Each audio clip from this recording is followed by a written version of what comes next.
So, what if a prison system could do more than just punish crime? What if it could actually help prevent it from happening in the first place? That's the big idea behind a new proposal in Alabama, and we're going to break it all down for you. It completely rethinks how incarcerated people get paid. And the goal? Well, it's pretty simple, but really powerful. Build financial stability on the inside so we can have safer communities on the outside. All right, let's kick things off with just one number, 168%. As of August 2024, that's how overcapacity Alabama's prisons were. And look, this isn't just about crowded cells, right? It's a massive red flag that the system is basically a revolving door, with people just cycling in and out. So the whole proposal we're talking about today really boils down to one simple question. What if we could actually, finally, break that cycle? So that overcrowding, that revolving door, it really forces us to ask a tough question. Why do so many people who get out of prison end up going right back in? Well, this new reform has a pretty surprising answer. It suggests that maybe it's not just about making bad choices. Maybe it's about something way more fundamental, like the fact that it's almost impossible to build a stable life when you walk out the gate with literally nothing in your pocket.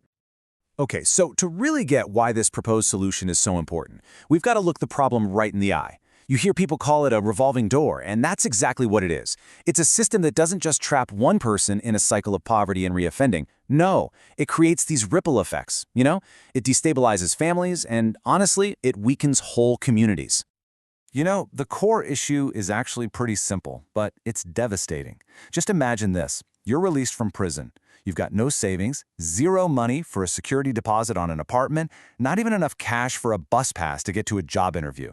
The pressure to do something illegal just to survive, it's huge. That kind of financial instability is one of the biggest reasons people end up reoffending and going back to prison. That's what recidivism is all about. So how does this financial trap actually work, in the real world? Well, to understand that, we need to take a closer look at the current wage system, because a lot of people argue it's a huge part of the problem. I mean, this really lays out the stark reality of how things are now. On one hand, you've got folks doing essential jobs inside the prison. We're talking maintenance, food service, you name it. And they're earning as little as $2 a day. Yeah, a day. Then, on the other hand, you have people in private sector jobs who can have a massive chunk of their wages just taken before they ever even see it. It's a system of two extremes, and frankly, neither one is setting anybody up for success. Now, what's really fascinating here is how this breaks down those deductions. We're talking up to 40% of everything a person earns in one of those private sector jobs can be seized by the state for fees and other costs. Just think about that for a second.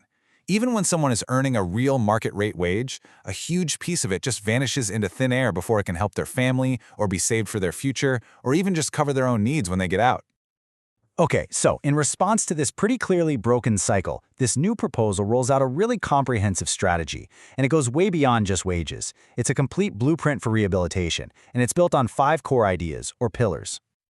And this blueprint, it really lays out a structured path. It all starts with Revive, which is about stabilizing a person's mental and physical health from the get-go. Next up is Rehabilitate. That's where therapy and essential life skills come in. Then you have Rebuild, which is all about getting practical job skills and education. Restore focuses on taking accountability and reconnecting with family. And it all leads up to Release, which is designed to make sure reentry is structured and fully supported.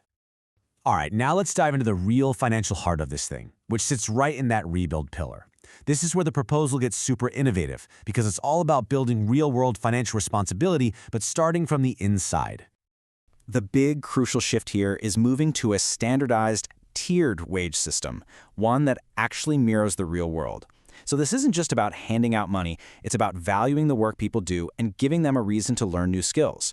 For example, basic facility jobs would get at least minimum wage, but skilled trade jobs, think certified plumbers, electricians, welders, they'd earn more.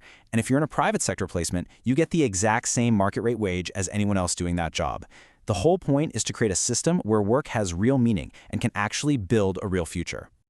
And this is where it gets really smart. Every single dollar a person earns gets automatically budgeted using this 40-20-20-20 rule. You can think of it like a built-in financial roadmap. See, it's not just about earning the money, it's about learning how to manage it. 40% is automatically tucked away into savings. 20% goes to family support or restitution. Another 20% is for daily living expenses. And the last 20% goes to state fees. It's a system designed to build good financial habits right from the very beginning. So, that mandatory 40% savings account, Its purpose is crystal clear. The whole idea is to make sure people have a real financial cushion the second they're released. That money is earmarked for the absolute essentials, a security deposit for an apartment, tools for a new job, transportation, all the things that can stop that instant, desperate pressure that so often leads people to reoffend. And this is so important to understand. The money part, as critical as it is just one piece of a much bigger strategy.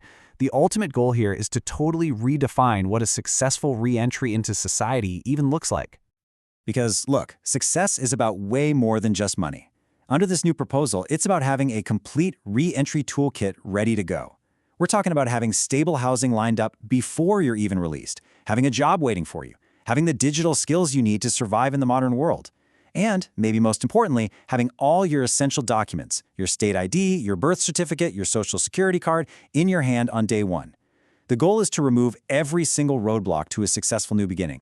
So when you put all of those pieces together, the financial readiness, the housing, the job, the documents, the argument is that people become statistically far, far less likely to commit another crime. The real measure of success isn't just the day someone walks out the gate. It's about them building a new, stable life and becoming a contributing member of their community. It's about finally turning that revolving door into a one-way street to a better future. Which really leaves us with this final, powerful question to think about. If work inside prison could actually mirror work on the outside, could that change the entire future of public safety? By transforming prison labor from just a source of cheap work into a genuine tool for rehabilitation, financial training, and real-world responsibility, well, this reform isn't just about changing prisons. It's about investing in people, breaking that cycle of crime, and, in the end, creating safer communities for every single one of us.